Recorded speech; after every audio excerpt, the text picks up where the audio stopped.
Recently, Valve invited me to their headquarters to check out their new cutting-edge VR headset, the Steam Frame. As you might have noticed in this little B-roll shot here, I packed a whack of other headsets that I had intended to compare against it. There's just one small problem. I had less than 2 hours with the bloody thing. I was to learn about the headset, experience the headset, gather my thoughts, write a 1,700-word script, and then shoot the video, which I ended up having to do partially at the airport, and even then I still missed my flight. We need some way to avoid this kind of thing in the future.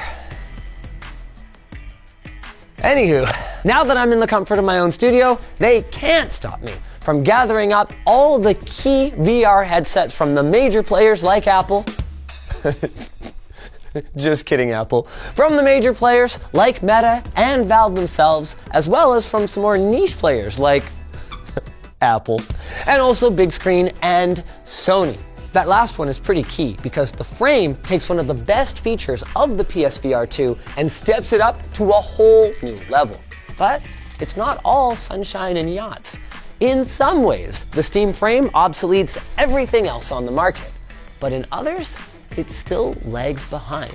So let's sit down and talk about what I saw. Oi! There's a standing desk, just like this standing segue to our sponsor. Oh, damn.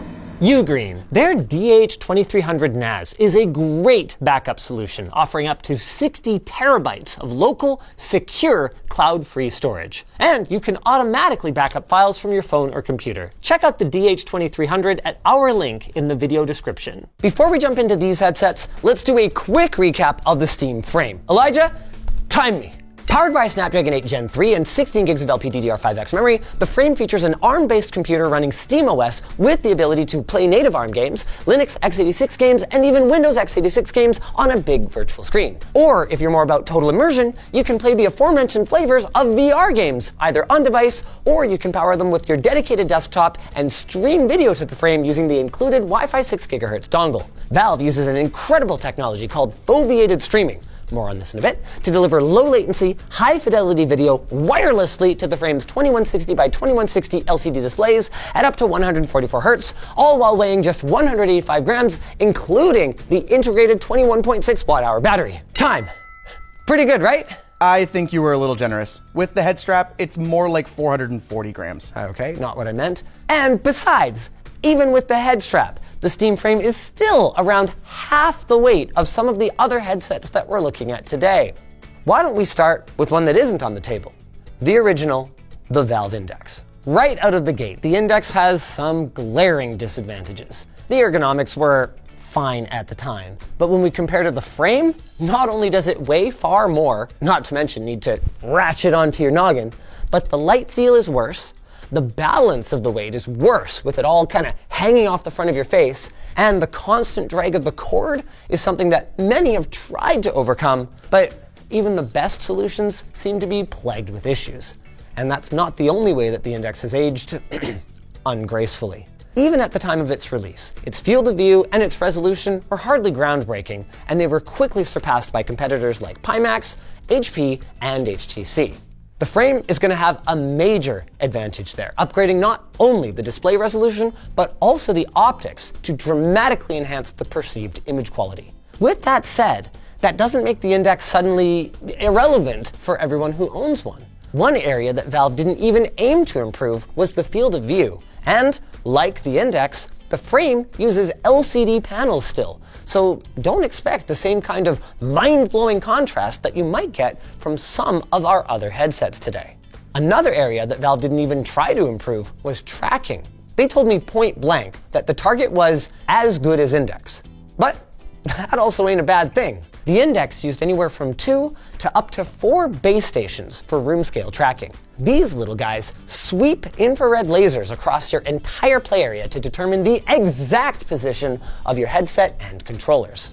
This form of tracking, from the outside in, is still considered the best because even if one sensor gets blocked, you can basically guarantee that another will be able to pick up the slack.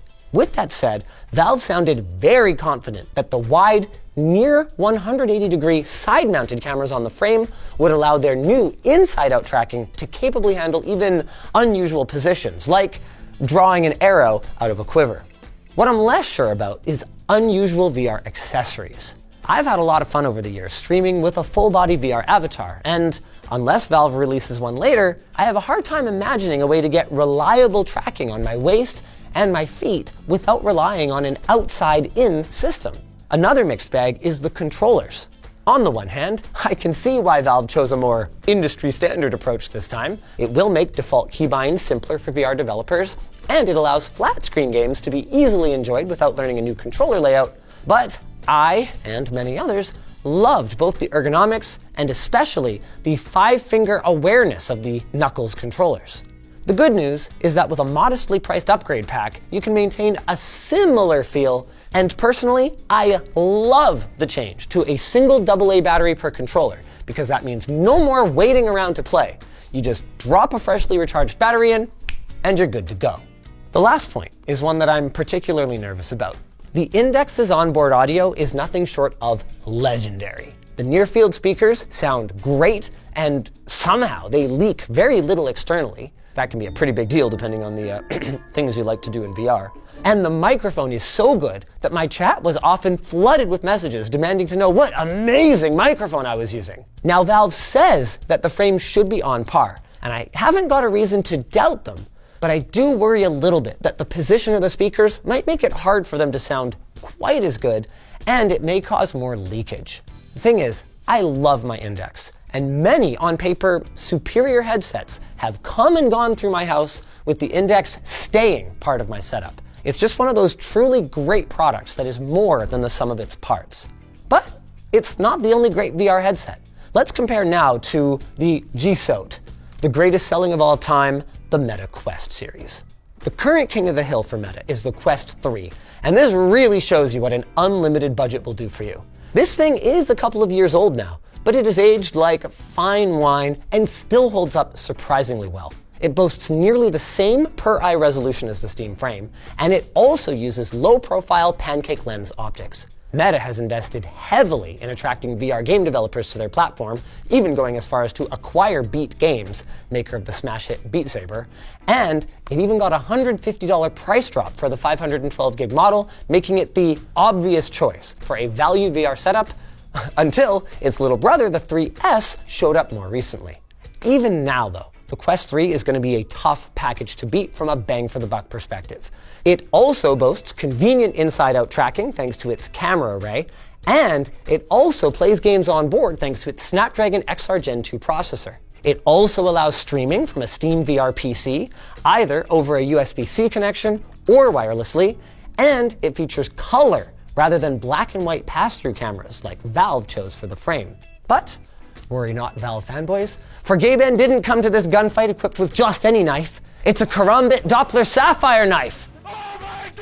First things first, the frame is not only lighter than the Quest 3, but the weight distribution is noticeably better. See, all the weight of the optics, the computer, the battery hangs off of the front of this bad boy. Valve moved the battery pack around to the back, which gives you less weight directly on your cheeks and nose, and also less swing pull, which is not a real term, but it's like the way that when you swing, it kind of pulls.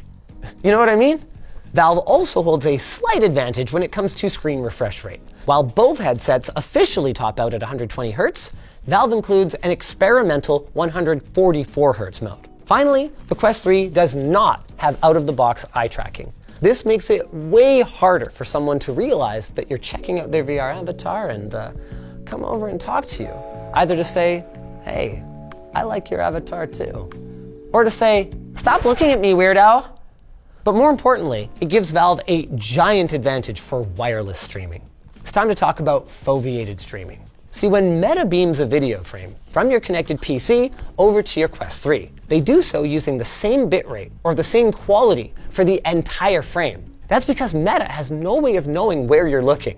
And you probably wouldn't want them to the way they would use it. By contrast, Valve uses high-speed sensors to track your gaze and then encode only the part of the frame that you're actually looking at the highest quality level. In practice, it works amazingly well. Like, I could not flick my eyes fast enough to focus on a crappier part of the image before it updated and started rendering it at full fidelity. And to ensure a smooth experience, Valve came up with a really clever way to reduce the likelihood of network congestion by giving you a 6 GHz wireless dongle that connects directly from your PC to your headset. 6 GHz wireless enables higher speeds and is less prone to interference. Now, one drawback of 6 GHz is range and obstacle penetration, but I mean, given the bar is a cord, Valve seems to be clearing it handily.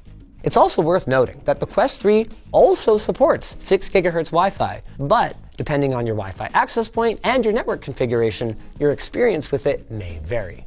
As for controllers, I'd call these a draw, because Valve pretty much copied Meta's homework, but I do expect audio to be a disadvantage for the Quest 3, along with the closed ecosystem and its dependency on Meta, who, no, we haven't forgotten, is basically Facebook. Only time is going to tell how battery life and tracking performance will compare, and whether Valve will build gimmicky features like camera-based hand and finger tracking, which the Quest does have.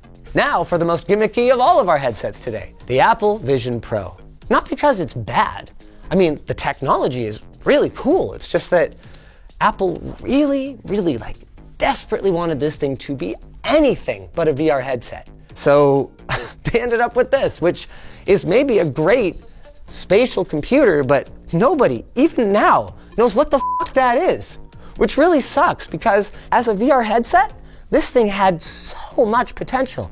Oh my God, it's so heavy. I haven't tried the M5 one yet. It's so heavy. Starting with one of the highest resolution displays on the market, and not just high res, high fidelity. Thanks to Apple having the R&D budget of a small nation, they shipped micro OLED displays that boast otherworldly contrast and incredible color accuracy. They also equipped the Vision Pro with probably the best full color pass-through cameras on the market, which makes it great, just for VR, but even for augmented reality, for about 5 minutes. Apple should have borrowed monster truck marketing, right, for their battery life? 2.5 hours, but you'll only need the edge. It is no understatement to describe the ergonomics of this thing as horrible. Even after putting the battery in a separate pack, it is still among the heaviest headsets on the market, and the way that it rests on people's cheeks or noses really does not do it any favors.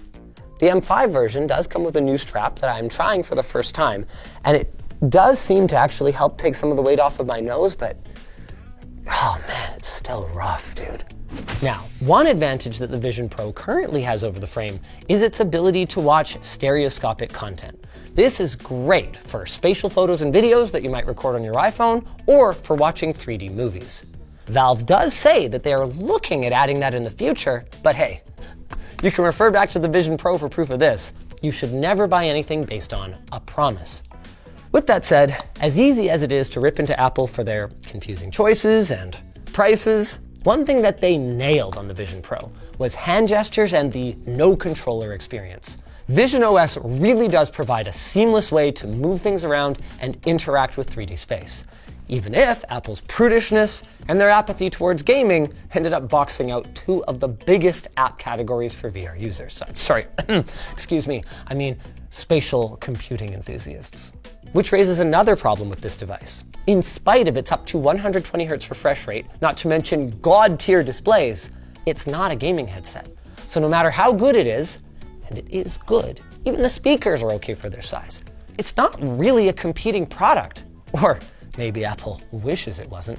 Valve confirmed for me that the frame is also going to support desktop projection, which was one of the best use cases that I personally found for the Vision Pro, just setting up like giant virtual monitors in your workspace.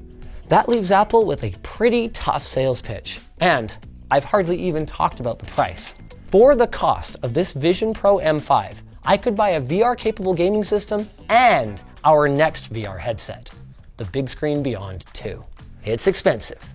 It's a little light on the extras, but it is impossible to not marvel at the size and the phenomenal displays that they packed into this thing. Like the Vision Pro, Big Screen gets great contrast and outstanding motion performance thanks to using micro OLED displays.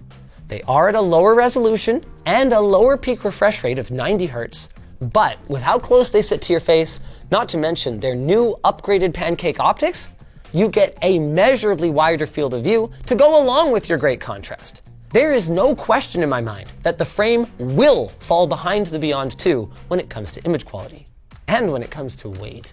The Beyond 2 boasts a super lightweight of just 107 grams. Okay, all right.